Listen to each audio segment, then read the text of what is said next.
वज़ीर आज़म इमरान खान साहब ने मज़ीद बताया कि पेट्रोल की जो कीमतें हैं वो बढ़ेंगी क्योंकि आलमी मंडी में जो चीज़ें हैं वो महंगी हो रही हैं। और उन्होंने कहा पाकिस्तान इस वक्त वो वाहिद मुल्क है जहां पेट्रोल सबसे सस्ता है। भारत में पेट्रोल 250 रुपये और बांग्लादेश में 200 रुपये लीटर मिल रहा है। और इस हवाले से बात करेंगे कि ये पैकेज कितना बड़ा है और कितना रिलीफ दे सकता है अवाम को। हमें स्टूडियो में ज्वाइन किया है सैयद रिजवान अहमद ने, जो कि एक सीनियर रिपोर्टर हैं। उनको वेलकम करते हैं। अस्सलाम वालेकुम सर, कैसे हैं सर? सर कहा जा रहा है कि ये जो रिलीफ पैकेज है वज़ीर आज़म इमरान खान साहब इसको तारीख़ी रिलीफ पैकेज कह रहे हैं, क्या किस तरह देखते हैं आप इस पैकेज को? अच्छा देखें, सबसे पहली बात तो ये कि ये तारीख़ का मुनफरिद रिलीफ पैकेज है, जिसमें रिलीफ पैकेज की तकरीर के दौरान वज़ीर आज़म साहब ने जो है वो पेट्रोल की कीमतें मज़ीद बढ़ाने की बात कर दी है। पेट्रोलियम मसनूआत की कीमतों की अगर बात की जाए तो इसका बराह रास्त असर जो है हर शोबे के ऊपर जो है वो बराह रास्त इसका असर पड़ता है, और ख़ास तौर पे जो गरीब तबका है वो सबसे ज़्यादा मुतासर होता है। दूसरी चीज़ ये कि देखिए रिलीफ पैकेज दिया उन्होंने, अच्छी बात है, लेकिन इस रिलीफ पैकेज से जो मुल्क की मजमूई आवाम है 23-24 करोड़ रुपए के लगभग जो है वो आवाम हो चुकी हैं, हमारी आबादी है, उनको सबको रिलीफ नहीं मिल रहा है। इससे चंद ख़ानदानों को रिलीफ मिल रहा है। एक मिसाल मुझे इस पर याद आती है कि वो कहा जाता है कि जी मछली खिलाकर भिखारी बनाने से बेहतर है कि आप मछली पकड़ना सिखाएं। तो मैं ये समझता हूँ कि ये रिलीफ पैकेज जो है अगर इकनॉमी के हवाले से होता, कॉटेज इंडस्ट्री के फ़रोग़ के हवाले से होता तो वो ज़्यादा बेहतर था बनिस्बत इसके कि आप जो है वो ज़कात और खैरात पर जो है वो ख़ानदानों को पालने की बात करें। सही। हमारे साथ मौजूद हैं डॉक्टर शाजिया सूबिया, जो कि MNA हैं पीपल्स पार्टी। उनका भी मौक़िफ़ जान लेते हैं इस रिलीफ पैकेज के हवाले से। अस्सलाम वालेकुम डॉक्टर शाजिया। बहुत शुक्रिया डॉक्टर शाजिया, आपने हमें वक्त दिया। वज़ीर आज़म ने जो कल रिलीफ पैकेज का ऐलान किया और वो इस पैकेज को तारीख़ी रिलीफ पैकेज कह रहे हैं, क्या कहेंगी, किस तरह से देखती हैं आप इस रिलीफ पैकेज को? मेरे ख्याल में प्राइम मिनिस्टर साहब ने बोलने में थोड़ी सी गलती कर ली थी। उनको रिलीफ पैकेज नहीं तकलीफ पैकेज बोलना चाहिए था, क्योंकि जितनी तकलीफ वो 3 साल में आवाम को दे चुके हैं और खुदकुशी पे मजबूर कर चुके हैं, तो इस रिलीफ पैकेज के बजाय वो तकलीफ पैकेज कहते हैं कि ताकि और ज्यादा तकलीफ जो है वो आवाम को मिलनी है आगे। क्योंकि देखिए सबसे मेन चीज जो है, एक आम आदमी जो है यूटिलिटी स्टोर्स की तरफ रुख करता है। कभी भी कोई ग्रोसरी की खरीदारी करनी हो तो आपने सब्सिडी उस पर भी, यूटिलिटी स्टोर्स पर भी सब्सिडी खत्म कर दी है। चीजों की अशिया जो है वो आपने अशिया की कीमतें बढ़ा दी हैं कि आवाम जो है वो किस तरफ जाएगी, फिर खुदकुशी की तरफ जाएगी। आपने पेट्रोल की कीमतें दिन ब दिन बढ़ाते जा रहे हैं। 24 से 25 मरतबा आपने पूरे 2-3 महीने में कीमतें पेट्रोल की बढ़ा दी है, क्योंकि जब पेट्रोल महंगा होता है तो सारी अशिया महंगी हो जाती हैं। और आप भी कंटेनर पे खड़े होकर कहा था कि अगर मुल्क में डॉलर महंगा होता है तो वजीर आजम चोर है। आपने कहा था पेट्रोल महंगा होता है तो वजीर आजम चोर है, और ये सारी चीजें आपने कंटेनर पर खड़े होकर कही थी। और आपने ये भी कहा था कि मैं अगर वजीर आजम बना तो ये सारी चीजें मैं सस्ती कर दूंगा। मैं वो वजीर आजम नहीं बनूंगा जो डमी होता है, जिसके फैसले कोई और करता है, और मैं जो है वो सही फैसले अवाम के साथ फैसले करूंगा। तो मुझे अभी तक बता दें कि जो इमरान खान साहब ने एक भी फैसला अवाम के हक में किया हो जिससे अवाम को रिलीफ मिला हो, और अवाम ने ये सोचा हो कि हमें सुबह जब उठेंगे तो हमें एक नया पाकिस्तान मिलेगा, तो मेरे ख्याल में ये नया पाकिस्तान जो है सिर्फ तकलीफ वाला पाकिस्तान है। आपने सिर्फ लंगर खाने, मुसाफिर खाने खोल के लोगों की इज्जत पे नफ्स को मजरूर कर दिया है और कुछ नहीं किया है मेरे ख्याल में। अच्छा डॉक्टर शाजिया, ये भी कहा गया इमरान खान साहब की जानिब से कल के जो पेट्रोल की कीमतें हैं वो मजीद बढ़ेंगी। उन्होंने कहा कि आलमी मंडी में पेट्रोल की कीमतें बढ़ रही हैं और पाकिस्तान वो वाहिद मुल्क है जहाँ अभी भी पेट्रोल सस्ता है। उन्होंने इंडिया से कंपैरिजन किया, उन्होंने बांग्लादेश से कंपैरिजन किया। तो आप क्या समझती हैं ये जो उनकी एक तरह से दलील है और जो कंपैरिजन वो दूसरे मुल्कों से कर रहे हैं, ये ठीक है? देखिए इमरान खान साहब वो वजीर आजम है, पहले वजीर आजम हैं जिन्होंने जर्मनी और जापान को साथ मिला दिया था।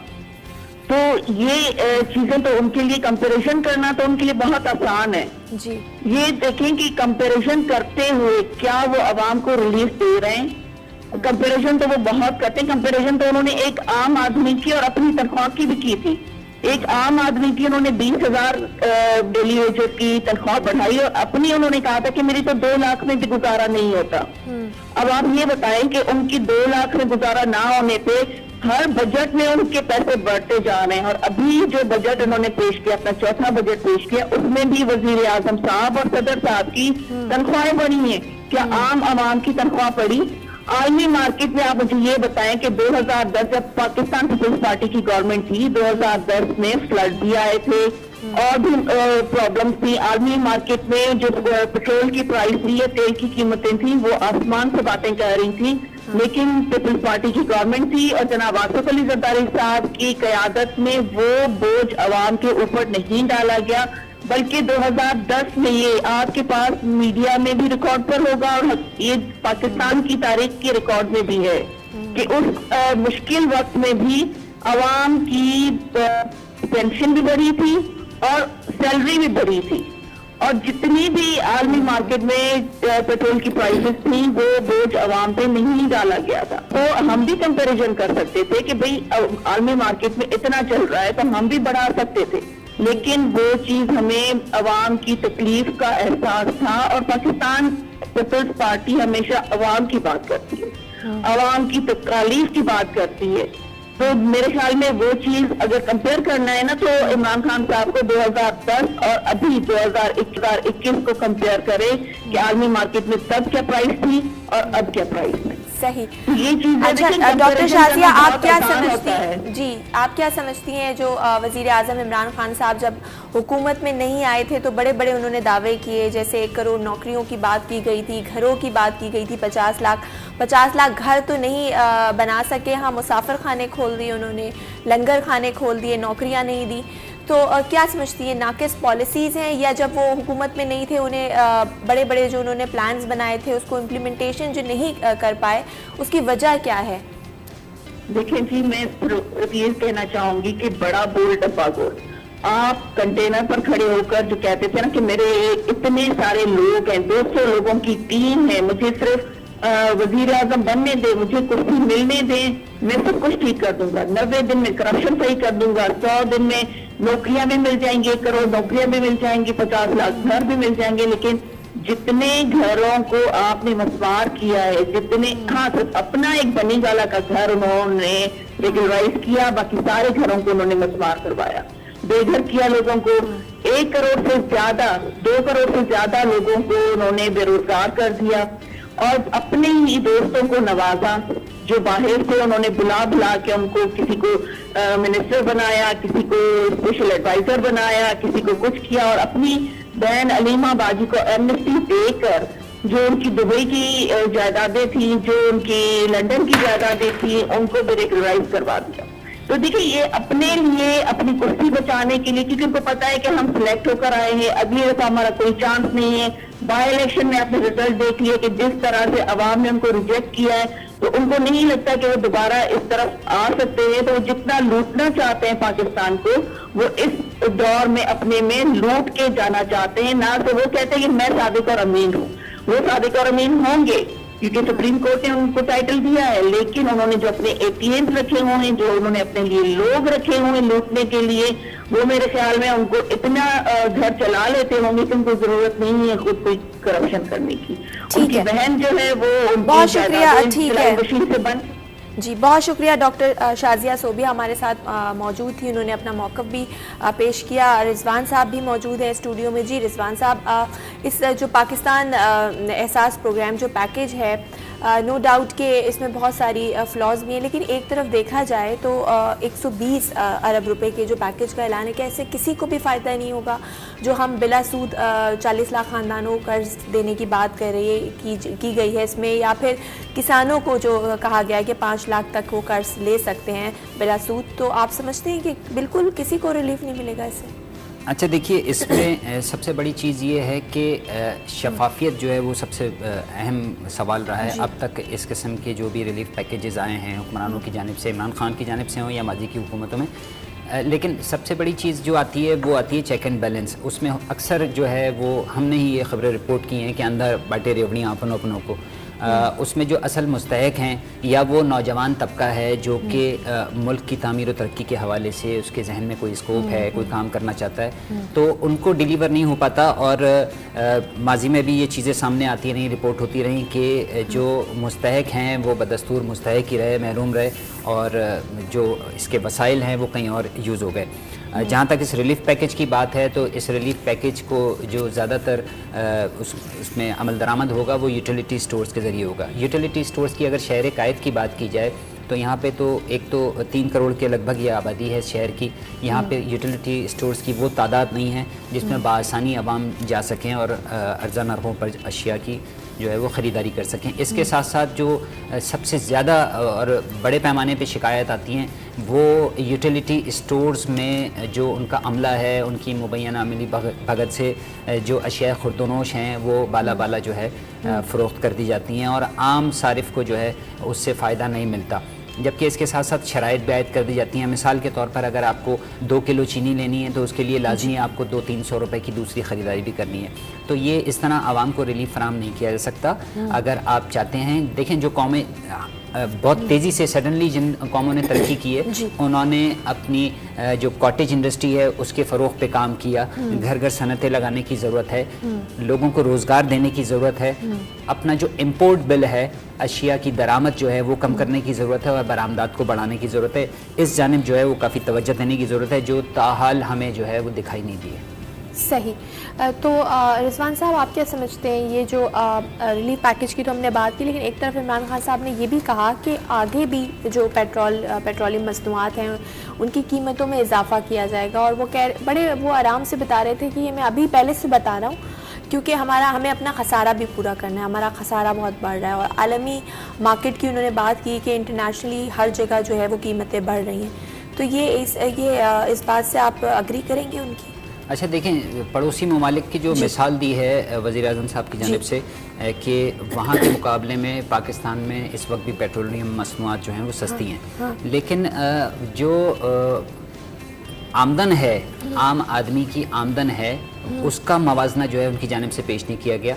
ज़राए आमदन के हवाले से, फ़ीकस आमदनी के हवाले से अगर बात की जाए तो जिन ममालिक की हमें मिसालें दी जा रही हैं वहाँ पे फ़ीकस आमदनी पाकिस्तान से ज़्यादा है, वहाँ रोज़गार के मौक़े ज़्यादा हैं।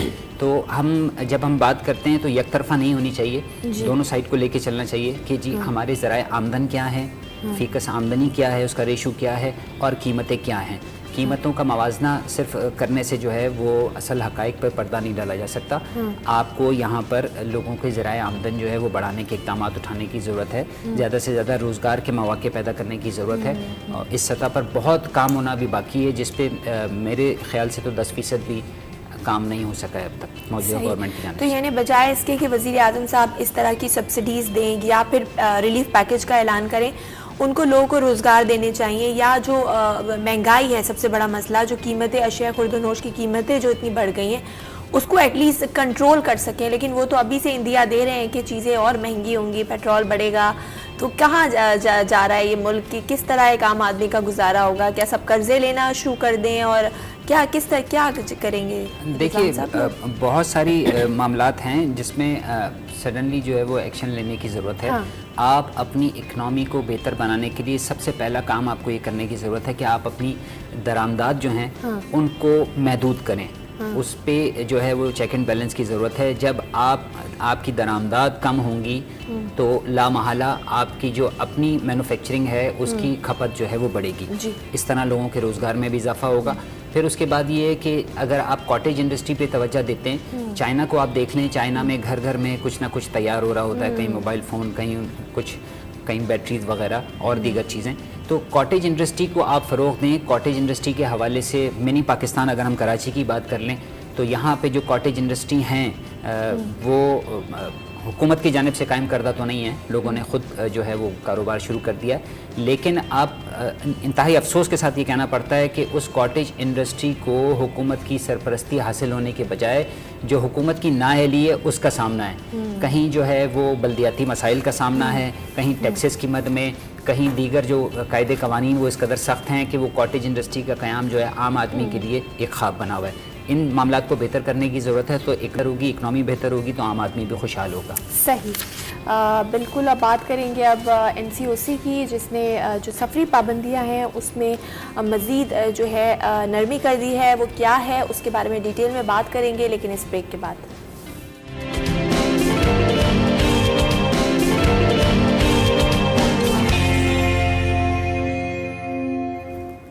जी वेलकम बैक, आप देख रहे हैं सिटी एट 10। मैं हूं ज़हरा रज़ा और बात करते हैं अब अगली ख़बर की। NCOC ने सफरी पाबंदियों में मज़ीद नरमी कर दी और अब कहा जा रहा है कि जितने भी गैर मुल्की परवाज़ें हैं उनकी 10 नवंबर से मुकम्मल बहाली होगी। लेकिन ये भी साथ में कहा गया है कि जो पाकिस्तान आने वाले मुसाफिर हैं उनके लिए वैक्सीनेशन जो है वो 100% यानी 100% होनी चाहिए और 6 साल और इससे ज़्यादा उम्र के मुसाफिरों के लिए PCR टेस्ट को भी लाजमी करार दिया है। NCOC की जो नोटिफिकेशन जो जारी हुई है उसके मुताबिक कोरोना की शरह के मुताबिक जो है कुछ ममालिक को कैटेगराइज किया गया है, कैटेगरी B और कैटेगरी C। कैटेगरी B में जो ममालिक हैं उसमें रूस, ईरान, इथोपिया, जर्मनी, फिलिपाइन और अफगानिस्तान शामिल हैं। इसी तरह जो कैटेगरी C है उसमें भी कोरोना की शरह को देखते हुए उन ममालिक को कैटेगरी C में रखा गया है।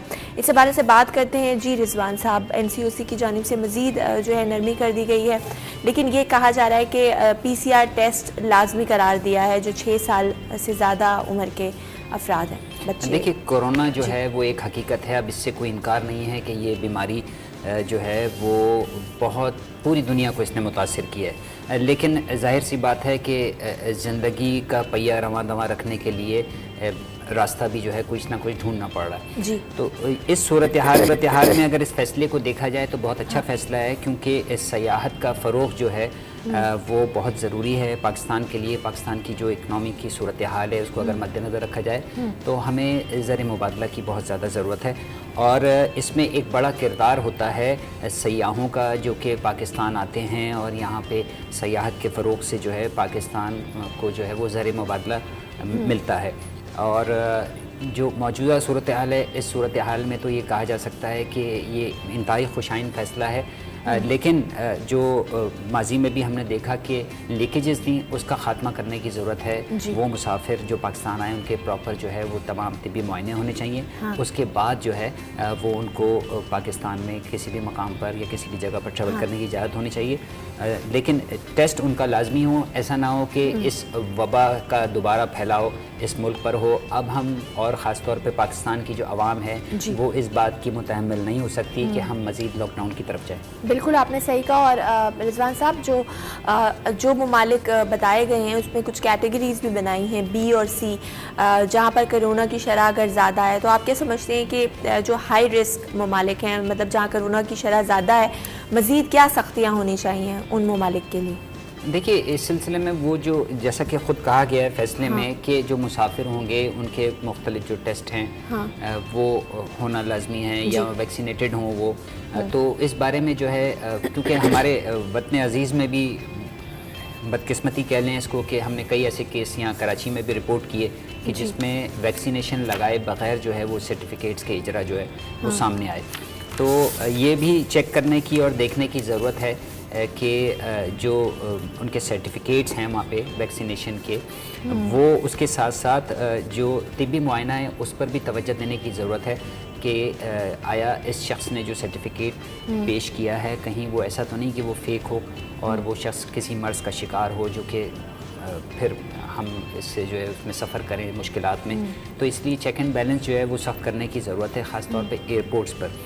एयरपोर्ट्स पे अगर आप जो है सही तिब्बी अमले की तैनाती अमल में ले आते हैं और मुकम्मल क्लियरेंस के बाद अगर जो बैरून मुल्क के शहरी हैं वो उनको आने की इजाज़त दी जाती है तो मेरा नहीं ख्याल कि कोरोना की वबा जो है वो दोबारा फैल सकती है। लेकिन ये इंसानी जो गलतियां हैं वही गलतियां इसके फैलाव का दोबारा सबब भी बन सकती हैं। तो कोशिश ये की जाए कि ये गलतियां कम से कम हों। अच्छा रिजवान साहब, आपने कोरोना सर्टिफिकेट की बात की और अगर हम अपनी विद इन कंट्री देखें तो हमने देखा कि कुछ लोग जाली सर्टिफिकेट बनवाया जो कि कुछ लोगों ने, और बाकायदा फिर उनके ख़िलाफ़ कार्रवाई भी हुई। तो अब वो मामला कहाँ तक पहुँचा है? अभी भी ऐसा तो नहीं कि कुछ लोग जाली इसके सर्टिफिकेट बनवा रहे हैं, क्योंकि वो कितना नुकसान कर सकता है आपको भी, और अगर आप मुल्क से बाहर जाते हैं तो उन लोगों को। अच्छा, इनिशियल स्टेज पे जब ये लॉकडाउन की तरफ गए, बात करें अगर हम कराची की, तो यहाँ पर हमने ये देखा कि शुरू में ऐसे केस रिपोर्ट हुए जिसमें फ़ेक सर्टिफिकेट जो है वो उनका इजरा के मामला सामने आए। उसमें बाकायदा जो है तमाम कानूनी कार्रवाइयाँ भी अमल में लाई गई उस तमाम मामले के ख़िलाफ़। लेकिन उसके बाद से सच अभी तक कोई ऐसा केस रिपोर्ट हुआ नहीं है कराची के हवाले से जिसमें कहा जा सके कि जो है वो बग़ैर वैक्सीनेशन के सर्टिफिकेट का इजरा कर दिया गया। सही। चलते हैं अपनी अगली ख़बर की जानिब। जैसे कि हम जानते हैं, हमने नस्ला टावर का केस देखा, अदालत ने हुक्म दिया कि उसको गिरा, बहुत बड़ी बिल्डिंग है। तजौरी हाइट्स का भी यही केस सामने आया कि वो गैर कानूनी तौर पर तामीर की गई है। उसके बाद फिर मक्का टेरेस, इस तरह एक लंबी फहरिस्त है जो माजी में हम देखते आए हैं गैर कानूनी तजावुज़ात के हवाले से। लेकिन अदालत उस्मा के अहकामात के बावजूद अभी भी अगर हम बात करें शहर कराची की, तो अभी भी 100 और 200 और 120 गज के ऊपर जो है वो बिल्डिंग्स तामीर की जा रही हैं। और ये पूरा एक बिल्डर माफिया है जो मतलब पता है कि ये गैर कानूनी है, उसके बावजूद उन बिल्डिंग्स की तामीरात का सिलसिला जारी है। आखिर ये कब रुकेगा, इस हवाले से बात करते हैं, वजूहात के हवाले से भी बात करेंगे। जी रिजवान साहब, एक तरफ हम देख रहे हैं कि अदालत मुसलसल अहकामात जारी कर रही है, जो भी डिस्प्यूटेड ज़मीन है या इलीगल तौर पर बनाई गई है उसके ख़िलाफ़ कार्रवाई हो रही है। लेकिन अभी भी लोग इस किस्म की, अभी भी आप रुक नहीं रहे कि ये किस तरह के लोग हैं। क्योंकि आवाम की बात करें जो कि उन बिल्डर्स के पास जा रही है, उनको भी सोचना चाहिए कि ये 100 गज पे है या 120 गज पे है, 200 गज पे है, और सबको पता है कि कितने गज पे कितनी मंजिलें तामीर हो सकती हैं। उसके बावजूद ये तामीरात का सिलसिला जारी है। क्या कहेंगे इस हवाले? अच्छा देखें, ये इस सारे मसले को देखने से पहले थोड़ा सा हमें जो है वो बैकग्राउंड भी इसका देखना होगा कि क्या वजह है कि शहर में पोर्शन माफिया जो है उसको फ़रोग़ हासिल हो रहा है, और आवाम जो है वो पोर्शन ये जानते हुए कि वो गैर कानूनी हैं उनकी ख़रीदो फ़रोख्त में मसरूफ़ हैं। उसकी वजह ये है कि 50 की दहाई के बाद देहात से शहरों की तरफ लोगों की नकल मकानी का रुझान जो है बहुत तेज़ी से बढ़ा, और कराची तो वैसे ही एक सनती हब कहलाता है। तो यहाँ पर इस वक्त भी सूरत हाल ये है कि तकरीबन मुल्क के मुख्तलिफ़ हिस्सों से 10,000 अफराद यौमिया कराची का रुख करते हैं, और उनमें से वापस जाने वालों की जो शरह है वो 50% से भी कम है। तो ये वो वजूहत हैं जिसकी वजह से यहाँ पे आबादी में जब इजाफ़ा हुआ तो ज़ाहिर सी बात है जो उनकी ज़रूरियात हैं उसमें रिहाइश की ज़रूरत भी शामिल है, कारोबार के लिए उनको दुकान भी चाहिए।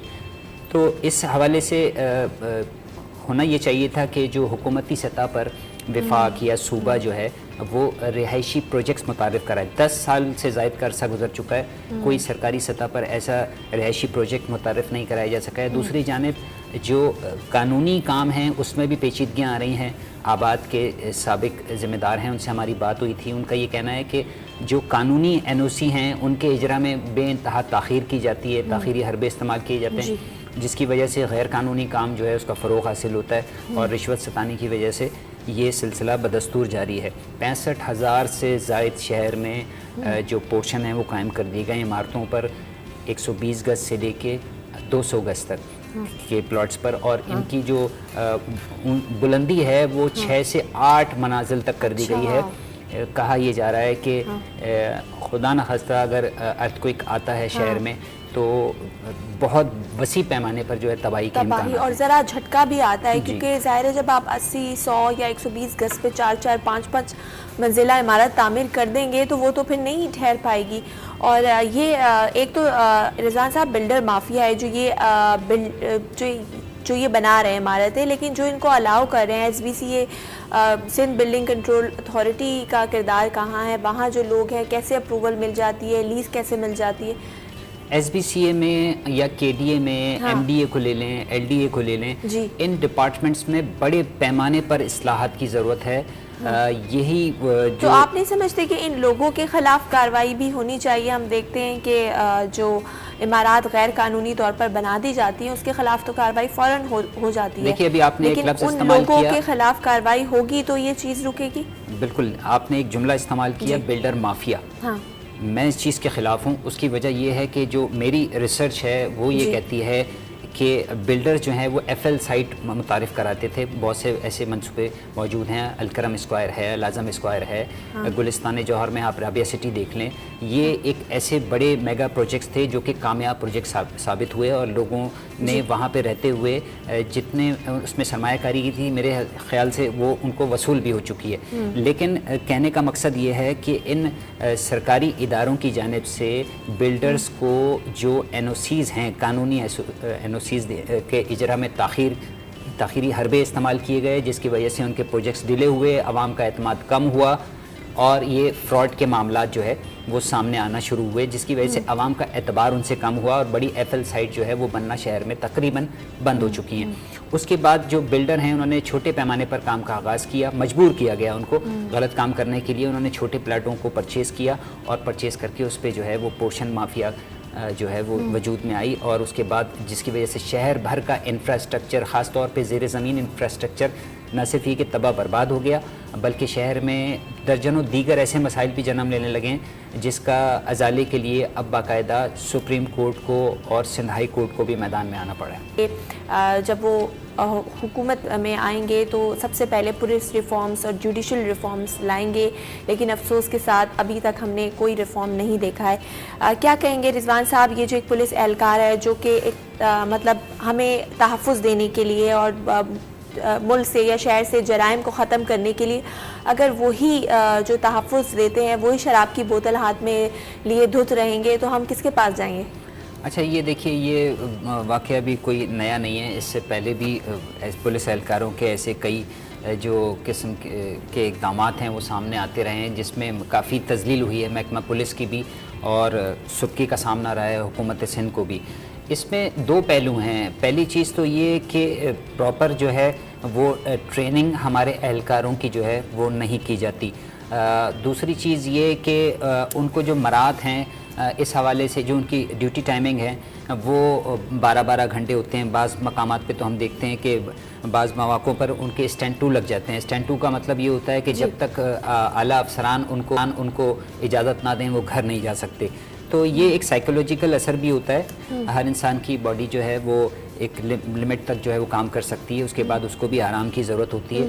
तो ये वो मामलात हैं। हद दर्जा दबाव है सिंध पुलिस पर और इसके अलावा जो चेक एंड बैलेंस का निज़ाम है एहलकारों पर वो प्रॉपर तरीके से हमें सामने दिखाई नहीं देता। रिजवान साहब, आपने कहा कि एक आदमी जिस पे हद से ज़्यादा प्रेशर डाला जाए, ज़ाहिर है एक इंसान की जो इंसान है वो एक हद तक ही काम बर्दाश्त कर सकता है, तो वजह क्या है? क्या मतलब पुलिस में भर्तियां नहीं हो रही हैं, लोग इंटरेस्टेड नहीं हैं पुलिस जो पुलिस में आने के लिए?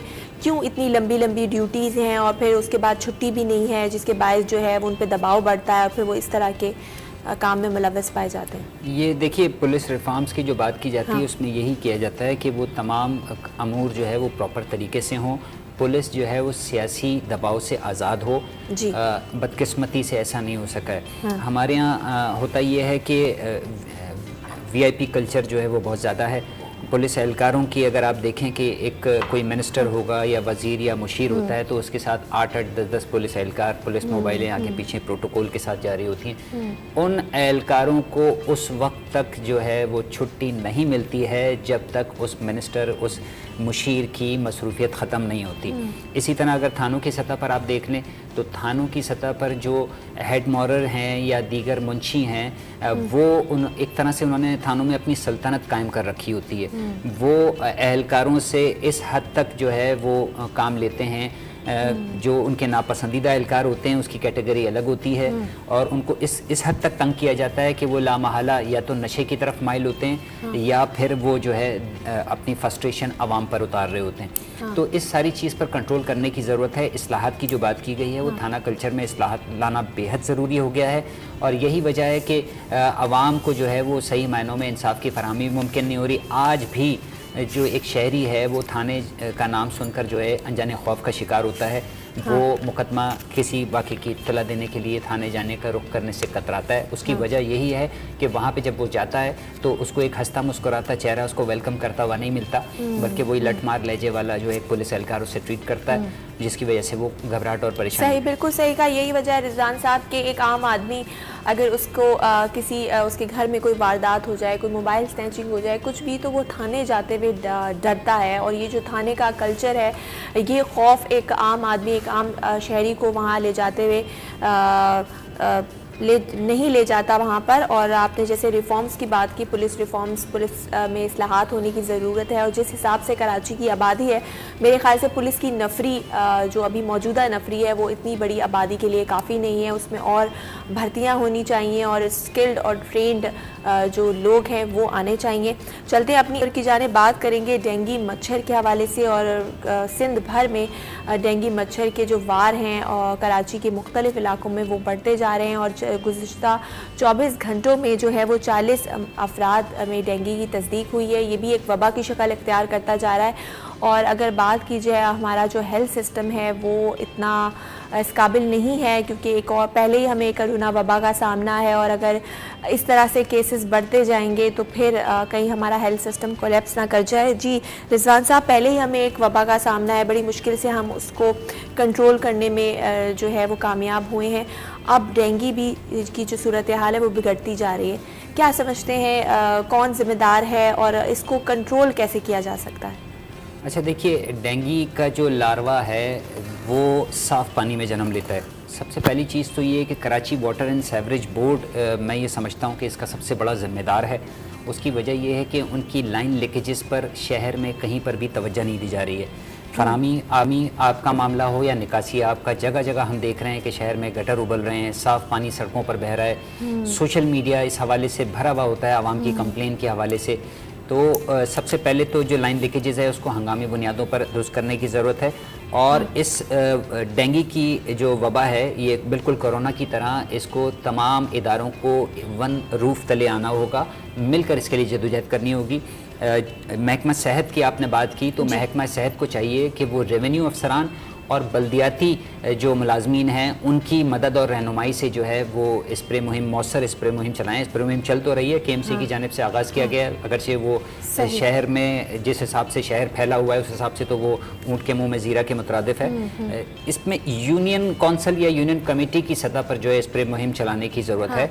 मेरे ख्याल है जहाँ पर जिस इलाके से केसेस ज़्यादा रिपोर्ट हो रहे हैं उस इलाके में तो एटलीस्ट स्प्रे का इंतज़ाम करा देना चाहिए मुताल्लिका जो भी नहीं। इस हवाले से देखिए, जो ज़्यादा केस रिपोर्ट हुए हैं वो डिस्ट्रिक्ट ईस्ट से हुए हैं। डिस्ट्रिक्ट ईस्ट की इंतज़ामिया की अगर बात की जाए तो वो काफ़ी इस सिलसिले में पेशरफ्त तो दिखा रहे हैं, लेकिन 8 से 10 गाड़ियां जो हैं वो पूरे डिस्ट्रिक्ट को कवर करने के लिए नाकाफ़ी हैं। अच्छा, तो इस हवाले से जो निजी शोबा है उससे ताउन हासिल करने की ज़रूरत है। प्राइवेट गाड़ियाँ लें, आप मशीनरीज लें।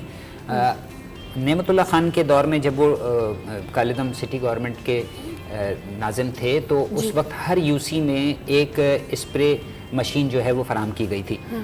उससे ये हुआ था कि वो यौमिया बुनियाद पर मुख्तलिफ अपने इलाके जो है यूसी के चूज़ कर लेते थे और वहाँ पर जो है स्प्रे होता था। तो जो दीगर हशरातुल अर्ज़ हैं, डेंगू समेत या मलेरिया का मच्छर हो गया या दीगर हो गए, वो उनकी तादाद इंतहाई कम हुआ करती थी, केसेस बहुत कम रिपोर्ट होते थे।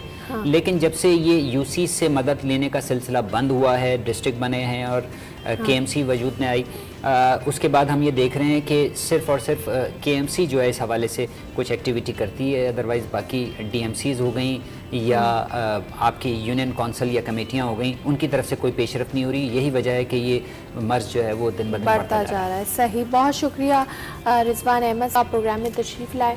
मज़ीद बात करेंगे लेकिन फ़िलहाल वक्त हुआ एक ब्रेक का, कहीं में जाइए, देखते रहिए सिटी एट 10।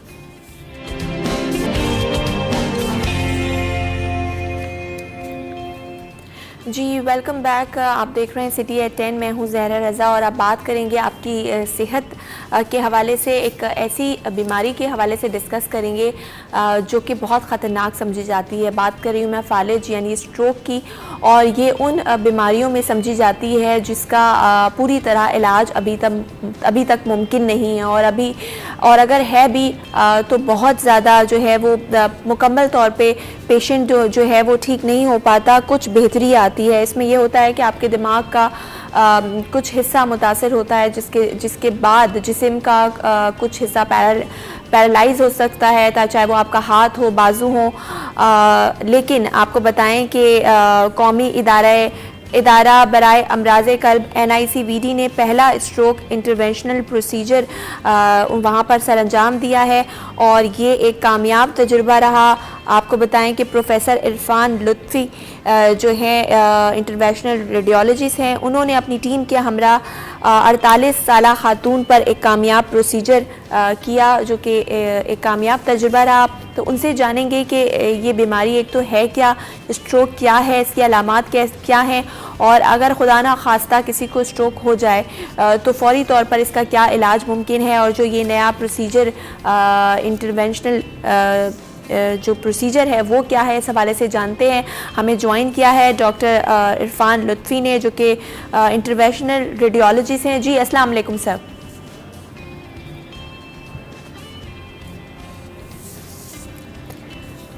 जी मेरे ख्याल है उनसे राब्ता जो है मुनक़ता हो गया है, कनेक्शन ना सही होने की वजह से। स्ट्रोक की बात करें तो एक ऐसी बीमारी है जो कि अगर जिसका अर्ली फ़ौरन से ट्रीटमेंट ना हो तो वो आपको फ़ौरन मौत के मुंह तक ले जाती है। इसमें होता यह है कि बीमारी इतनी सीवियर है कि आप ज़िंदगी भर के लिए पैरालाइज भी हो सकते हैं। दोबारा हम कोशिश करेंगे कि डॉक्टर इरफान लुत्फ़ी से हमारा राब्ता हो, लेकिन अभी फ़िलहाल हम जानते हैं मौसम का हाल। हमारे साथ मौजूद हैं रबिया ख़ान। जी रबिया अस्सलाम वालेकुम, बताइए आज कराची का मौसम कैसा है? जी बिल्कुल, कराची वालों के लिए यकीनन जो है वो एक खुशखबरी है कि कराची में हल्की हल्की सर्दियों का आगाज़ जो है वो आज से हो जाएगा। महकमा मौसमियात का बताना है कि आज से दिन के औकात में भी कराची का जो दर्जा हरारत है वो कम होना शुरू हो जाएगा। महकमा मौसमियात का कहना है कि आज शहर में ज़्यादा से ज़्यादा दर्जा हरारत 32 से 34 डिग्री सेंटीग्रेड तक रहने का इम्कान है। आज जबकि शहर के मौजूदा दर्जा हरारत की अगर बात करें तो शहर का मौजूदा दर्जा हरारत 26 डिग्री सेंटीग्रेड है। महकमा मौसमियात का बताना है कि गुज़िश्ता रोज़ जो है वो गुज़िश्ता रात कम से कम दर्जा हरारत 20 डिग्री सेंटीग्रेड रिकॉर्ड किया गया, और आइंदा आने वाले 2 से 3 रोज़ तक जो मैक्सिमम टेम्परेचर है वो 34 डिग्री सेंटीग्रेड तक रहने का इम्कान है। आलूदगी की अगर बात करें तो आज सुबह भी कराची में जो है वो स्मोक के डेरे थे। कल भी हमने देखा कि आलूदगी की शरह बहुत ज़्यादा थी, और एयर क्वालिटी इंडेक्स के मुताबिक कल कराची दुनिया के आलूदा शहरों में पहले नंबर पर था, लेकिन आज जो है वो आलूदगी की शरह में थोड़ी सी कमी आई है, और कराची का आज जो नंबर है दुनिया के आलूदा शहरों में वो चौथा नंबर रिकॉर्ड किया गया है। 177 जो है वो शरह बताई जा रही है एयर क्वालिटी इंडेक्स के मुताबिक, जो आलूदगी की शरह है हवा में। महकमा मौसमियात का यही कहना है कि आइंदा 2 से 3 रोज़ जो है वो टेम्परेचर इसी तरीके से दिन के औकात में भी कम रहने का इम्कान है। खुश्क हवाओं का सिलसिला जो है वो शहर में जारी है, जिसके बाइस जो है वो अपनी स्किन का ख्याल लोगों को रखना बहुत ज़रूरी है। आलूदगी के हवाले से भी कल जब हमारी माहिरीन से बात हुई, या डॉक्टर्स जो है वो यही कह रहे हैं कि स्मोक से बचने के लिए और सांस की बीमारियों से बचने के लिए ज़रूरी है कि मास्क का इस्तेमाल करें, और जो लोग ऑलरेडी सांस की बीमारियों में मुब्तला हैं वो कोशिश करें कि सुबह सवेरे अपने घरों की खिड़कियों और दरवाज़ों को बंद रखें ताकि आलूदा हवा जो है वो घरों में दाखिल ना हो। मास्क का इस्तेमाल लाजमी करार दिया गया है माहिरीन की जानिब से, और जो है वो डॉक्टर्स यही कहते हैं कि अगर मास्क का इस्तेमाल ना किया गया तो स्मोक के बायस ना सिर्फ आप सांस की बीमारियों में मुब्तला हो सकते हैं, बल्कि स्किन की भी बहुत सी ऐसी बीमारियाँ हैं जिसका आप शिकार हो सकते हैं। तो मास्क का इस्तेमाल लाजमी करार दिया गया है। अलबत्ता जो आलूदगी की शरह है वो कल के मुकाबले में कम है, लेकिन स्मोक के आज भी डेरे थे, और स्मोक के बायस जो शहर में हद निगाह रिकॉर्ड की गई वो तकरीबन 2 किलोमीटर रह गई थी सुबह सवेरे। तो स्मोक की सूरत हाल का सिलसिला भी जारी है, और महकमा मौसमियात का भी यही कहना है कि खुश्क हवाओं के बायस जो है वो जल्द की बीमारियों का भी खदशा पैदा हो सकता है। तो अपनी स्किन का भी ख्याल रखें, मास्क लगाएं, अपनी जो है वो सेहत का और अपने फेफड़ों का भी ख्याल रखें।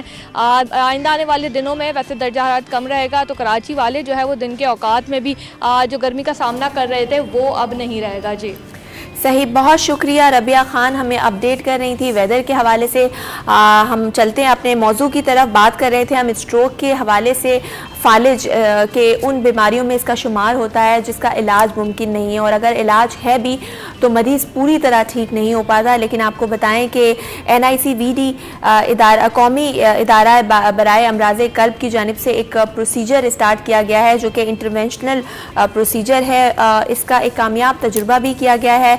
प्रोफेसर इरफान लुत्फ़ी रेडियोलॉजी से, आइए उनसे जानते हैं कि ये प्रोसीजर क्या है और किस तरीके से इसको किया जा सकता है। जी अस्सलाम वालेकुम डॉक्टर इरफान। वालेकुम अस्सलाम। वालेकुम अस्सलाम।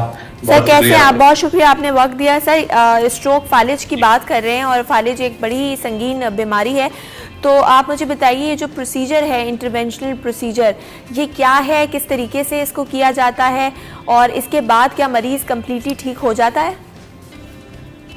देखें, सबसे पहले तो दिल की अमवात नंबर 1 पे है दुनिया में और पाकिस्तान में, उसके बाद सेकंड नंबर पे फालिज से अमवात है और फालिज से उम्र भर की माजूरी भी है। इस हवाले से दुनिया भर में 2015 में तहकीक हुई और उसके बाद वहां पर ये एक नई ट्रीटमेंट ईजाद हुई जो कि अचानक जो फालिज जो आता है, खून का लोथड़ा नसों में फंस जाता है दिमाग की, उसको निकाल लिया जाता है।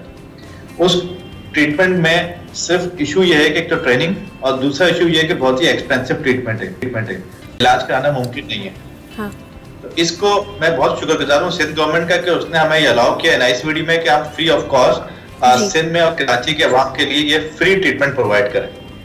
तो हमने पहला केस यहाँ पर एक 48 ईयर्स ओल्ड लेडी को जो कि अचानक फालिज से 3 घंटे के अंदर हमारे पास आ गई थी, हमने चौथे घंटे में 4 घंटे के अंदर उनका फालिज को रिवर्स कर दिया।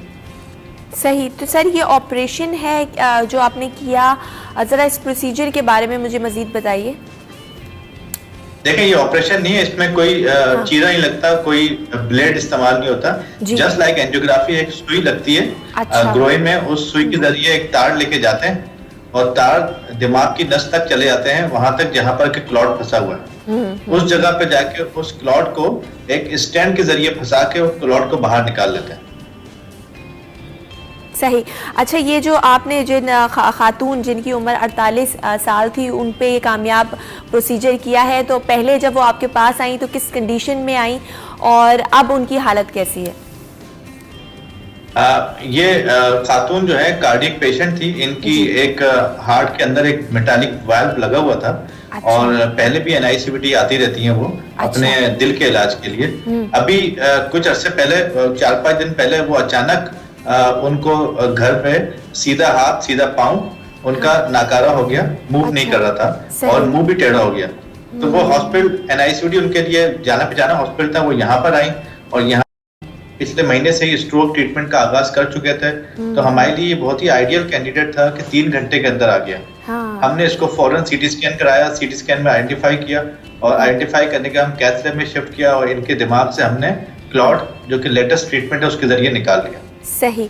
और अच्छा, पेशेंट अब बिल्कुल ठीक है और हाथ पांव मूव कर रही है, खा रही है, चल रही है और आज वो डिस्चार्ज भी हो गई है हॉस्पिटल से। चलें, अल्हम्दुलिल्लाह। अच्छा डॉक्टर इरफान, ये भी मुझे बताइए कि फालिज एक ऐसी बीमारी है कि अगर किसी को फालिज का अटैक आया और वो सही वक्त पर हॉस्पिटल चला जाता है तो जितना अर्ली उसकी डायग्नोसिस हो जाती है उतना ही ट्रीटमेंट जो है वो सही हो सकता है। तो इसकी अलामात में अगर आपसे जानना चाहूँ कि किस तरह के सिम्टम्स आते हैं अर्ली डायग्नोसिस करने के लिए, क्या अलामात जो होती हैं इस मर्ज़ की?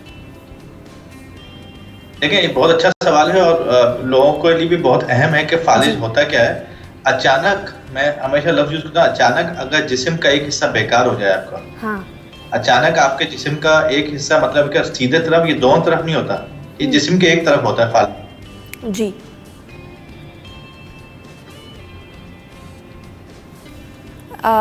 मेरे ख्याल है राब्ता जो है उनसे मुनक़ता हो गया डॉक्टर इरफान साहब से। जैसा कि उन्होंने बताया कि फालिज एक बहुत ही संगीन बीमारी है और जितनी जल्दी इसका इलाज हो जाए, अगर खुदा न ख़ास्ता किसी को ऐसा सिम्टम है कि उसका कोई हाथ या पैर, कोई भी जिस्म का हिस्सा जो है वो नमनेस फील हो या पैरालिसिस हो, तो फौरी तौर पर डॉक्टर से रब्ता करने की ज़रूरत है। जी डॉक्टर इरफान, आप हमारे साथ मौजूद है। अलामात के हवाले से आप बता रहे थे। तो मैं ये बताया था कि अगर अलामात ये होती है कि जिस्म के हिस्से में कमजोरी आ जाए या चलने फिरने से माजूरी हो जाए अचानक, तो आप इसको फौरन मरीज को हॉस्पिटल लेके आए। और हॉस्पिटल किसी बड़े हॉस्पिटल में जहाँ पर ये फैसिलिटीज अवेलेबल है। और याद रखें कि ये 6 से 8 लाख 10 लाख का प्रोसीजर है। अगर खुदा न खास्ता आप ऐसे हॉस्पिटल में गए जहाँ पर ये फैसिलिटीज नहीं है या फैसिलिटीज आपके पैसे नहीं है, तो ये आप विंडो टाइम जो है ना, अर्लीस्ट टाइम जो है 4 घंटे। जी बिल्कुल डॉक्टर इरफान, आप हमारे साथ मौजूद थे और जैसा कि आपने बताया कि जितना जल्दी ये बीमारी जो है इसका डायग्नोसिस हो जाए उतना जल्दी इसका ट्रीटमेंट जो है वो हो सकता है, वरना इसके बाद जो है इंसान जो है वो उम्र भर की माजूरी में मुब्तला हो जाता है। एक ऐसी बीमारी है जिसमें दिमाग का कुछ हिस्सा काम करना बंद कर देता है। वो इस तरह होता है कि आपके दिमाग को ऑक्सीजन नहीं मिल रही होती और आपके दिमाग में क्लॉटिंग हो जाती है। क्लॉटिंग होने की क्या वजूहात हैं ये हम उनसे जान रहे थे कि हमारा राब्ता मुनक़ता हो गया। मेरे ख़्याल है कि जो भी वो लोग जो कि हाई ब्लड प्रेशर के मरीज़ हैं या फिर जिनमें जो डायबिटीज़ जिनको बहुत ज़्यादा है वो अपना चेक रेगुलरली कराएं, क्योंकि उनमें ये चांसेस ज़्यादा होते हैं। बाज़ औक़ात आपका ब्लड प्रेशर इतना शूट कर जाता है कि आपकी जो दिमाग की शरीयान है वो फट जाती है और उसके बायस आपको स्ट्रोक हो सकता है। जी डॉक्टर इरफान, आप मौजूद हैं हमारे साथ? जी जी जी, मैं आपके साथ। जी डॉक्टर इरफान, मुझे ये बताइए कि अगर बात करें क्लॉटिंग की तो इसकी वजह बनती है। एक तो कहा जाता है कि आपकी दिमाग की शरीयान फट जाने की वजह से बहुत ज़्यादा हाई ब्लड प्रेशर या फिर कोलेस्ट्रॉल जो कि क्लॉटिंग का बायस बनता है। ये दोनों वजूहात हैं या इसके अलावा भी कुछ और वजूहात हो सकती हैं इसकी? देखिए, जिन मरीजों को दिल का आर्जा है पहले से जी। और दिल की एंजियोग्राफी होती है और दिल में वेल्व पड़ा हुआ, उनमें ज्यादा चांसेस होते हैं कि दिल से क्लॉट, अच्छा। 90% क्लॉट दिल से निकल के दिमाग में जाते हैं। और सेकंड वजह जो क्लॉट्स की है वो गर्दन की रगों से जाते हैं दिमाग में। और इसकी सबसे बड़ी वजह यह है कि आजकल के रोजमर्रा का लाइफस्टाइल है, ओबेसिटी है, खाने पीने की आदतें बहुत ज्यादा खाया जाता है और वॉक नहीं की जाती। इसके अलावा आप ये देखें कि लाइफस्टाइल में कोई किसी किस्म की एक्सरसाइज शामिल नहीं है आजकल। सही। तो ये सबसे बड़ी वजूहात हैं जिसकी वजह से आपका कोलेस्ट्रॉल हाई होता है, ब्लड के क्लॉट बनते हैं और खून पतला करने की दवाइयां लोग नहीं खाते, जो कि 50 साल के बाद खानी चाहिए। सही। और ख़ास तौर पे आपने बोला वो लोग जो दिल के आर्जे में मुब्तला है उनके लिए उन रिस्क फैक्टर उनके लिए ये मतलब ज़्यादा वो रिस्क पे हैं। अच्छा, ये बताइए कि अगर किसी के मतलब जेनेटिकली किसी के ख़ानदान में दिल की बीमारी मौजूद है या डायबिटीज़ है और वो लोग भी इस बात का ख़ास ख्याल रखें, तो टेस्ट किस तरह से अपना मतलब चेकअप कैसे करा सकते हैं? कौन से डायग्नोस्टिक टेस्ट जो हैं वो हो सकते हैं इस को डायग्नोस करने के लिए? देखें, अपना लिपिड प्रोफाइल जो है कोलेस्ट्रॉल का टेस्ट वो जरूर कराएं। कोलेस्ट्रॉल आपका हाई नहीं होना चाहिए, उसकी लेवल्स कम होने चाहिए। इसके अलावा खून पतला करने की दवाइयां आप मुस्तकिल इस्तेमाल करें और दिल के टेस्ट जो होते हैं जिसको इकोकार्डियोग्राफी कहते हैं या कैल्शियम स्कोरिंग बोलते हैं, मैं सुन नहीं पा रही, आपकी आवाज़ मुझे डॉक्टर इरफान क्लियर नहीं आ रही है। मैं कह रहा हूँ, अब आ रही है आवाज़ आपको? जी जी, आप बोलिए।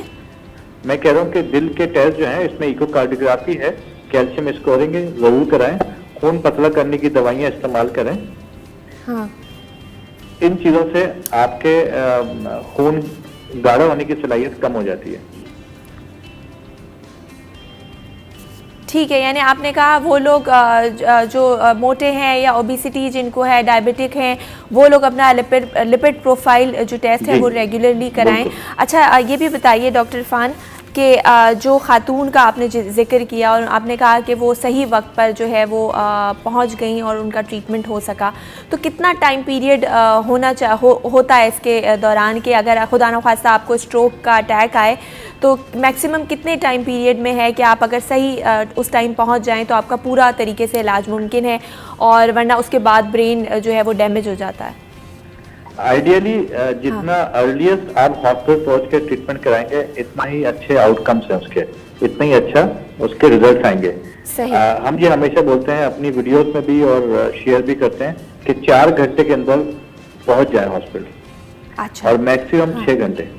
सही। इसके बाद अगर पहुंचेंगे तो ब्रेन के सेल डेड हो जाते हैं, तो उसमें आउटकम अच्छा नहीं है। अगर आप खून की नस खोल भी देंगे 6 घंटे के बाद तो उसके रिजल्ट बहुत अच्छे नहीं आते। सही, यानी आइडियली 4 से 5 घंटे के दौरान अगर किसी को ऐसा स्ट्रोक आए तो वो फौरी तौर पे डॉक्टर से रब्ता करे। बहुत शुक्रिया डॉक्टर इरफान लुत्फ़ी, आपने हमें वक्त दिया और मज़ीद बात करेंगे, एक और मौजू को शामिल करेंगे, लेकिन इस ब्रेक के बाद कहीं मत जाइए, देखते रहिए सिटी एट 10।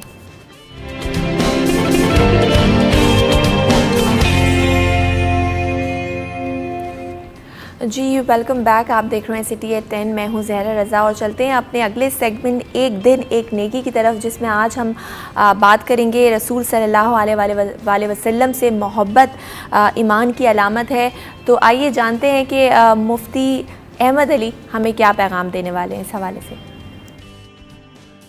नहमदुहु व नसल्ली अला रसूलिहिल करीम, अम्मा बाद, वअन अनस रज़ियल्लाहु तआला अन्हु क़ाल क़ाल रसूलुल्लाहि सल्लल्लाहु अलैहि वसल्लम ला युमिनु अहदुकुम हत्ता अकून अहब्ब इलैहि मिन वालिदिही औ कमा क़ाल अलैहि सलातु वस्सलाम।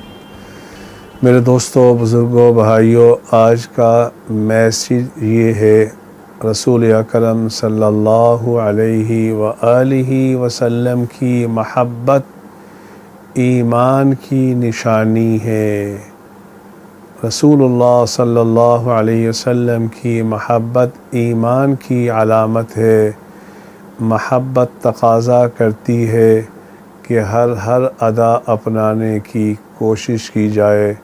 हमें भी चाहिए कि रसूल अकरम सल्लल्लाहु अलैहि व आलिहि वसल्लम की एक एक सुन्नत पे अमल करने वाले हम बन जाएं। अल्लाह मुझे भी आपको भी इस पे अमल की तौफ़ीक़ अता फ़रमाए। आमीन। जैसा कि मुफ्ती अहमद अली साहब फरमा रहे थे कि रसूल सल्लल्लाहु अलैहि वसल्लम से जो मोहब्बत है वो ईमान की अलामत है, और ईमान यही है कि जो उन्होंने कहा, जो उनका दर्स था, जो उनकी तालीमात थी, उन पर अमल किया जाए। और हम बड़े ही खुशनसीब हैं कि हम सरकार दो आलम सल्लल्लाहु अलैहि वसल्लम के उम्मती हैं, और उनसे एक जो सच्चा आशिक रसूल है, मेरे ख़्याल है वो वही है जो उनकी तालीमात पर अमल करता है। चलते हैं अगले सेगमेंट की तरफ, और आज जो कि है आज के भाव, और जानते हैं अपने रिपोर्टर वसीम इफ्तिखार से कि आज मार्केट में फलों और सब्जियों के क्या रेट्स हैं। जी, शहर कायद में होशरुबा महंगाई के नतीजे में शहरियों के लिए सब्जी और फल ख़रीदना भी मुश्किल हो गया है। पहले अगर हम फलों के हवाले से बात करें तो अनार की कीमतें जो है वो आसमान से बातें कर रही हैं। जो दरमियाने साइज़ का अनार है उसकी कीमत जो है वो फ़ी किलो 200 रुपये है, और जो बड़े साइज़ का अनार है वो तकरीबन 300 से 350 रुपये तक फ़रोख्त हो रहा है। जबकि अनार की जो सरकारी कीमत है रिटेल में वो तकरीबन 143 रुपये है। ताहम मार्केट में जो है वो मनमानी कीमतों पर अनार जो है फ़रोख्त हो रहा है। अगर सेब के हवाले से बात करें तो सेब की सरकारी कीमत रिटेल में 133 रुपये है, लेकिन मुख्तलिफ इलाकों में और मुख्तलिफ एरियाज़ में हम देख रहे हैं कि 300 रुपये तक पहुँच चुकी है। और इसी तरीके से केले की सरकारी कीमत 53 रुपये है, और केला भी जो है वो मुख्तलिफ इलाकों में 60 रुपये फ़ी दर्जन से लेके 80 रुपये तक जो है फ़रोख्त हो रहा है। और इसी तरीके से पपीता जो है वो उसकी सरकारी कीमत रिटेल में 143 रुपये मुकर्रर है, लेकिन रिटेल में केला जो है वो हम देख रहे हैं, रिटेल में पपीता जो है वो हम देख रहे हैं कि तकरीबन मुख्तलिफ इलाकों में 200 रुपये तक जो है फ़रोख्त हो रहा है। फलों के हवाले से जो मंडी ज़राए उनका ये कहना है कि वाफिर मिकदार में अनार तो मौजूद है, वाफिर मिकदार में सब्जियां फ्रूट मौजूद है, लेकिन जो ज़ख़ीरा अंदोज़ हैं वो इसको स्टोर कर रहे हैं, ज़ख़ीरा कर रहे हैं, और फिर जब इसकी सप्लाई मुतासिर होती है और इसके साथ साथ ये मनमानी कीमतों पर जो है वो इसकी जो है सप्लाई करते हैं, जिसके नतीजे में फ्रूट की कीमतों में इजाफा हुआ है। इसी के साथ साथ अगर हम सब्जी के हवाले से बात करें तो सब्जी भी जो है वो शहरियों की क़ुव्वत ख़रीद से बाहर हो गई है। मुख्तलिफ सब्जियों की कीमतों में हम इजाफा देख रहे हैं। बिलखुसूस अगर मौसम सरमद की सब्जी के हवाले से बात करें तो मटर जो है वो 4 से 5 दिन में 60 रुपये महंगा होकर रिटेल में तकरीबन 400 रुपये में पहुंच चुका है। और इसी तरीके से मेथी जो है वो तकरीबन 3 से 4 दिन में 100 रुपये महंगी होकर 240 रुपये फ़ी किलो पर पहुंच चुकी है। अदरक जो है वो हम देख रहे हैं कि उसकी कीमतों में 80 रुपये तक का इजाफा है। जो अदरक गुज़श्ता दिनों हमने देखी थी कि 400 रुपये फ़रोख्त हो रही थी, वो अदरक अब 480 पे पहुँच चुकी है। और इसी तरीके से लहसुन की कीमतों में भी हम इजाफा देख रहे हैं कि लहसुन जो है वो 300 रुपये पर था, अब वो 320 रुपये पे जो है वो फ़रोख्त हो रहा है। लहसुन अदरक के हवाले से बताया जाता है क्योंकि ये चाइना और बैंकॉक से इंपोर्ट होते हैं, तो इस नतीजे में चूंकि डॉलर की कीमतों में फ्लक्चुएशन आई है तो उसके असर अदरक और लहसुन की कीमतों में इजाफे की सूरत में नजर आ रहे हैं। ताहम ठीक है, बहुत शुक्रिया वसीम इफ्तिखार हमारे साथ मौजूद थे जो कि अपडेट कर रहे थे हमें फलों और सब्जियों के रेट से। अब चलते हैं अपने अगले सेगमेंट माल के हाल की जानिब, जहां हम आपको बताएंगे कि डिफरेंट करेंसी रेट्स क्या हैं।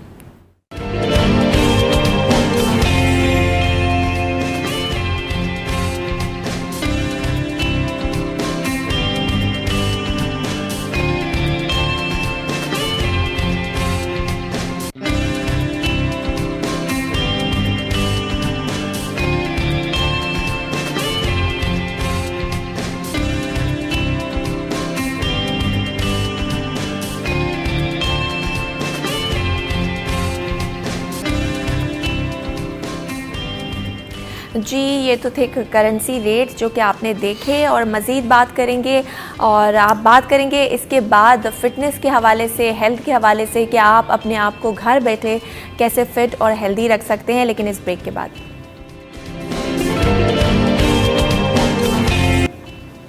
जी, वेलकम बैक। आप देख रहे हैं सिटी 10, मैं हूँ ज़हरा रज़ा, और अब बात कर लेते हैं फ़िटनेस की, और हमारा एक सेगमेंट भी है हेल्थ के हवाले से जिसमें हम रोज़ाना किसी न किसी मौजू पर बात करते हैं आपकी सेहत के हवाले से।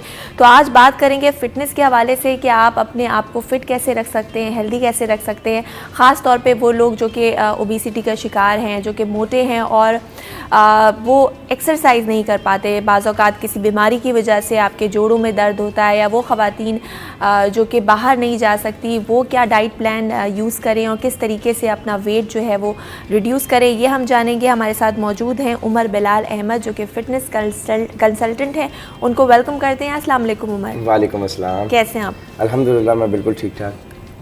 बहुत शुक्रिया, आपने वक्त दिया। अच्छा उमर, मुझे ये बताइए कि फ़िटनेस के हवाले से हम बात करें, ख़ास तौर पे वो लोग जो कि एक्सरसाइज नहीं कर सकते, ये नहीं कि वो करना नहीं चाहते, लेकिन उनकी कोई मजबूरी है। बाज़ औक़ात आपको कोई ऐसी बीमारी होती है, आपका वेट इतना होता है, आपके जोड़ों में दर्द होता है, या कभी कभार आपको कोई हादसा आपकी ज़िंदगी में पेश आ जाता है, तो वो लोग अपने आप को कैसे फ़िट रखें, कैसे मैनेज करें? मैम, ये वाला काम मैं अल्हम्दुलिल्लाह पिछले कोई 5 साल हो गए मुझे, मैं पाकिस्तान के अंदर कर रहा हूँ, और यही वाले क्वेश्चंस मैं डेली फेस करता हूँ। अब आपको जो समझना होता है, जो मैं अपने क्लाइंट्स को भी बताता हूँ और जो मैं बाकी चैनल्स पे भी बैठ के मैं हमेशा यही चीज़ का एम्फसाइज करता हूँ। देखिए, हमें समझने की इस बात की ज़रूरत होती है कि अगर हम अपने 24 घंटे को देख लें तो 24 घंटे में से अगर कोई एक इंसान ज़्यादा से ज़्यादा वर्कआउट भी कर रहा है, अगर कोई जिम जाके भी एक्सरसाइज कर रहा है, तो वो ज़्यादा से ज़्यादा ऑन एवरेज 1 घंटा गुजारता है। ठीक है ना? तो अगर आप 24 घंटे में से 1 घंटा जिम में गुजार रहे हैं, तो 23 घंटे आप जिम से बाहर हैं, एक्सरसाइज से बाहर हैं। सो अगर आप उस 23 घंटे पे फोकस कर लें तो आपको एक्सरसाइज करने की ज़रूरत नहीं पड़ती। सो मेरा फोकस अपने क्लाइंट्स के साथ उन 23 घंटे के ऊपर होता है। अब उस 23 घंटे के अंदर जो मेजरली जो मोस्ट इंपॉर्टेंट चीज़ होती है वो आपकी ग़िज़ा है, क्योंकि जैसा आप खाते हैं वैसे ही आप नज़र आते हैं। जो आपका इनपुट होगा वही आपका आउटपुट होगा। तो उसके अंदर क्लाइंट्स को सबसे पहले ये चीज़ समझानी पड़ती है कि एक मिसकंसेप्शन लोग ले लेते हैं, जब भी वर्ड डाइट का इस्तेमाल होता है ना, तो वो डाइट लफ्ज़ को कंफ्यूज कर देते हैं वर्ड स्टारवेशन से। स्टारवेशन के मायने होते हैं भूखा रहना, डाइट के मायने कहीं पे भी भूखा रहना नहीं होता, डाइट के मायने होते हैं हेल्दी ईटिंग।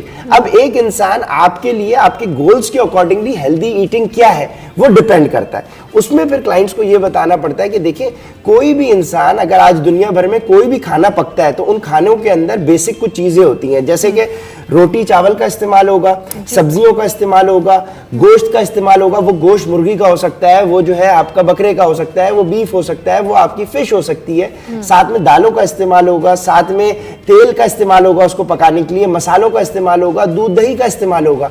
तो इंग्रेडिएंट्स दुनिया भर में जो भी खाने पकाए जाते हैं वो यही होते हैं। और जो एक क्लाइंट को एक हेल्दी ईटिंग पैटर्न्स अपने डेवलप करने के लिए खाना होता है, वो खाना यही सब कुछ होता है। तो लेकिन आपके पास अगर कोई आता है तो मैं इस बात को कंप्लीट कर लूं, आपको समझ में आ जाएगा। देखिए, इंग्रेडिएंट्स पूरी दुनिया में हम सेम ही खाते पीते हैं। अब एक इंसान उसके गोल्स के अकॉर्डिंगली उसकी क्वांटिटी मैटर करेगी। मिसाल के तौर पे हमारे साथ ये इस वक्त कैमरामैन मौजूद हैं, ये माशाल्लाह काफी हेल्दी हैं इस वक्त, ठीक है। तो अब इनके गोल्स के अकॉर्डिंगली इन्होंने दिन में कितना दूध पीना है, कितना रोटी खानी है, कितने चावल खाने हैं, कितनी इन्होंने तेल लेना है, इनके कितना गोश्त की कंजम्पशन होनी चाहिए, इनकी दालों की कंजम्पशन क्या होनी चाहिए, ये मैटर करेगी। खाना इन्होंने यही सब कुछ है। सो वो जो लोग हमारे क्लाइंट्स होते हैं, जो लोग हमें सुन रहे होते हैं ना, वो ये समझते हैं अब डाइट का मतलब आ गया, इसका मतलब हमें भूखा रहना पड़ेगा। भूखा नहीं रहना, आपको चावल रोटी छोड़ना नहीं है। हर चीज की क्वांटिटी आपको एक मखसूस हिसाब से अपने हिसाब से आपको ऑल्टर करनी है। वो एक कंसल्टेंट को मालूम होता है। वो फिर जब हम क्लाइंट टू क्लाइंट उससे डिस्कस करते हैं, उसका रूटीन पूरी चीज समझते हैं, तो हमें पता चल जाता है कि भाई इस इंसान को कितना आपने डाइट किस क्वांटिटी में किस मिकदार में क्या चीज देनी है। सही, वो हम देते हैं। फिर लोग हमारे घर बैठे अपने रिजल्ट्स अचीव कर रहे हैं अल्हम्दुलिल्लाह। तो अगर कोई क्लाइंट आपके पास आता है और उसको अपना वेट रिड्यूस करना है या वो अपने आप को फिट और हेल्दी रखना चाहता है, तो आप क्या राइट पोर्शन उसको सजेस्ट करते हैं? कितनी कार्बोहाइड्रेट हो, ये कार्बोहाइड्रेट, फैट्स और प्रोटीन, ये हर क्लाइंट टू क्लाइंट वेरी करता है, ठीक है। सबसे पहले आपको ये बात समझना तो अभी यहाँ पर हमारे पास क्लाइंट तो नहीं है, लेकिन मैं एक एवरेज इन जनरल मैं आपको ये बात बता दूं, इन जनरल मैं आपको कुछ टिप्स बता देता हूँ। अगर ये हमारे नाजरीन अगर सुन रहे हैं तो वो इन जनरल वेट वाइज आप कैटेगराइज इन जनरल सबके ऊपर अप्लाई होती है। देखिए खवातीन की जो अमूमन हाइट होती है ना, वो 5 फुट से लेके 5.5 फुट के बीच में लाई करनी होती है, ठीक है। अब 5 से 5.5 फुट की खवातीन जो है, अगर वो इन 3 प्रोटोकॉल्स को जो मैं आपको अभी बता रहा हूँ, अगर वो इसको अपनी डेली रूटीन के अंदर स्टैब्लिश कर सकती हैं तो वो अपने आप को हेल्दी रख सकती हैं। नंबर 1, उन्होंने पूरे दिन के अंदर जितना भी खाना पकाना है, उनकी ऑयल की कंजम्पशन 2 मैक्सिमम 2.5 टेबल स्पून से ज्यादा नहीं होनी चाहिए, ठीक है जी। पहला टिप मैं आपको ये दे रहा हूं इन 5 से 5.5 फुट की जो खवातीन है उनके लिए, कि पूरे दिन में उनकी ऑयल की कंजम्पशन 2 से 2.5 टेबल स्पून से ज्यादा नहीं होनी चाहिए। उसके बाद उन्होंने व्हाइट शुगर और मैदा और व्हाइट शुगर जिस चीज में शामिल है उन चीजों को उन्होंने अवॉइड करना है। जब आप व्हाइट शुगर और मैदे की बात करेंगे तो इसमें आपके बेकरी आइटम्स आ जाएंगे, इसमें आपकी पूरी फास्ट फूड इंडस्ट्री हो जाएगी, ठीक है। व्हाइट शुगर और मैदे की कंजम्पशन को उन्होंने कोशिश करनी है अवॉइड करें, और बहुत इसके ऑप्शंस होते हैं हमारे पास के ऑल्टरनेट्स क्या है, बहुत ऑल्टरनेट्स होते हैं। व्हाइट शुगर और मैदे से बने हुए प्रोडक्ट्स को उन्होंने अवॉइड करना है। दूसरी टिप, तीसरी टिप उनके लिए ये होगी कि पानी उन्होंने पूरे दिन में इतना पीना है कि उनका यूरिन क्लियर आए, ठीक है जी। पेशाब का आपका कलर क्लियर होना चाहिए। 4 गिलास 5 गिलास या 8 गिलास से इसका ताल्लुक नहीं है, क्योंकि अगर आप बाहर घर से निकले हुए हैं, आप डिहाइड्रेटेड हैं, तो आपको पानी ज्यादा पीना पड़ेगा। तो लोग जो ये कहते हैं ना, और बॉटल कंपनीज की बॉटल्स पे लिखा होता है 8 गिलास पानी आपने रोजाना पीना है, तो ये वेरी करेगा। अगर आप 5 गिलास पानी पी रहे हैं और आपका यूरिन का कलर क्लियर है, ठीक है, इट इज नॉट येलोविश, आपका क्लियर है, that means it is all fine for you. लेकिन 8 से 10 ग्लास पानी तो एवरेज कुछ लोग जो घर में पूरा दिन खवातीन बैठी हैं, कोई एक्टिविटी नहीं कर रही, उनके लिए 5-6 गिलास भी बहुत होते हैं, और जो लोग बाहर जाके धूप के अंदर काम कर रहे हैं उनके लिए 12 गिलास भी कम पड़ जाते हैं। सो इसीलिए नंबर ऑफ ग्लासेस से आपने परेशान नहीं होना, आपने ये देखना है कि आपके यूरिन का कलर डिफाइन करेगा कि पानी आप बराबर पी रहे हैं या नहीं। क्योंकि पानी अगर आप पी रहे हैं बराबर, तो आपकी पूरी खून की सर्कुलेशन बॉडी में इंप्रूव्ड होती है, आपके सर में दर्द नहीं होगा, और आपकी पूरी बॉडी, क्योंकि 70% पानी है, तो पानी इज एसेंशियल, पानी आपको पीना है। चीनी और मैदे से बने हुए प्रोडक्ट्स को आपने अवॉइड करना है, तेल की कंजम्पशन को आपने ख्याल में रखना है, और सुन्नत जिस तरह से अभी आपको पिछला सेगमेंट में सुन रहा था, तो देखिए हुजूर पाक सल्लल्लाहु अलैहि वसल्लम की हमारे सामने हम सिर्फ दूसरी अहादीस को रोशनी में लेते हैं। आपको ये वाला प्रोटोकॉल भी, खाने के मामले में भी सुन्नत को अगर आप कंसिडरेशन में रखें तो आपको किसी डाइट प्लान की जरूरत नहीं पड़ेगी अलग से। वो सुन्नत का प्रोटोकॉल ये है कि आप एक वक्त में जब खा रहे हैं तो दूसरे टाइम पे उस वक्त खाएं जब आपको भूख लगे। हमारे यहाँ मसला ये है कि अगर हम सुबह 8 बजे नाश्ता करते हैं ना, तो हम घड़ी देखते हैं 1 बज गया तो भाई लंच का टाइम हो गया। हमारी भूख से लंच का ताल्लुक नहीं होता, हमारा ताल्लुक घड़ी से होता है कि भाई 1 बज गया तो लंच करना है। बेशक अगर हमने 10-11 बजे अगर नाश्ता किया होगा ना, तो 1 बज गया तो भाई लंच का टाइम है। इस तरह से नहीं आपने चलना।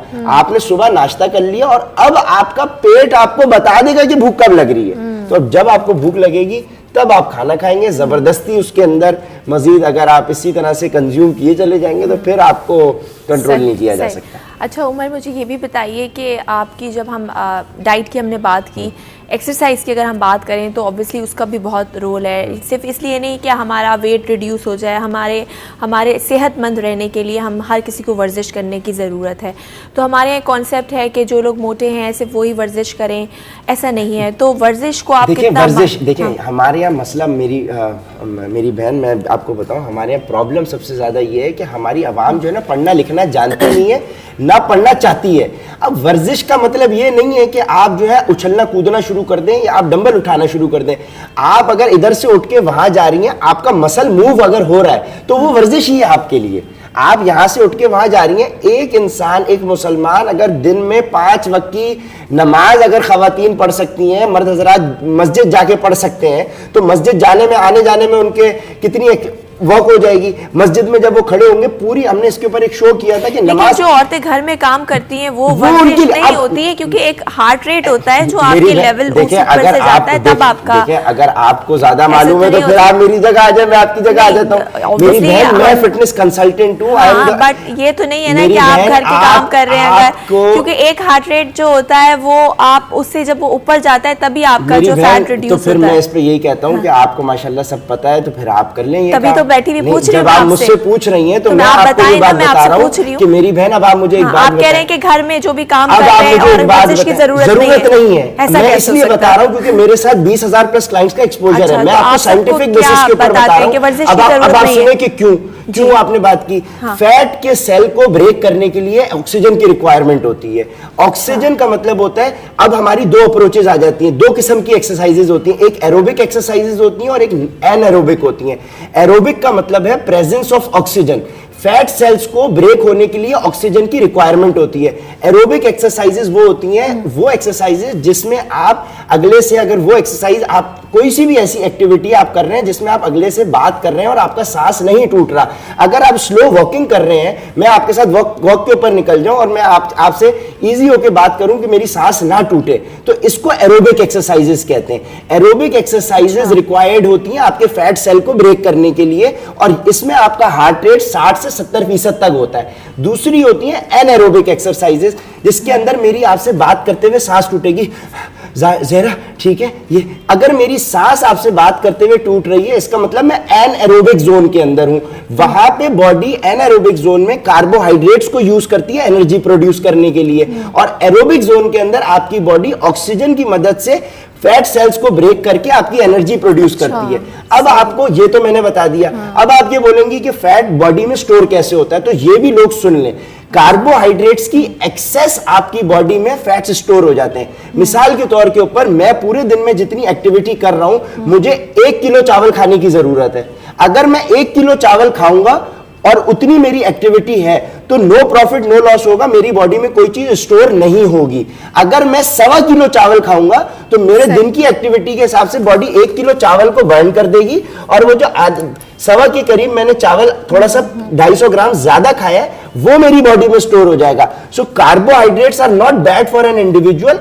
Excess carbohydrates that are not utilized by the body as energy are stored in the body as fat. चले ठीक, बहुत शुक्रिया उमर बिलाल अहमद साहब का। आपने सुना इनके व्यूज़, जैसे कि जितनी डाइट इम्पॉर्टेंट है उतनी ही एक्सरसाइज भी इम्पॉर्टेंट है, ना सिर्फ आपके वेट रिडक्शन के लिए बल्कि आपको एक हेल्दी लाइफस्टाइल मेंटेन करने के लिए। तो डाइट भी कीजिए, राइट पोर्शन लीजिए, बैलेंस डाइट लीजिए, एक्सरसाइज कीजिए। प्रोग्राम का वक्त ख़त्म हो जाता है, कल फिर मुलाकात होगी कुछ नए मौज़ूआत के साथ। तब तक अपना बहुत ख्याल रखिएगा। टेक केयर, अल्लाह हाफ़िज़।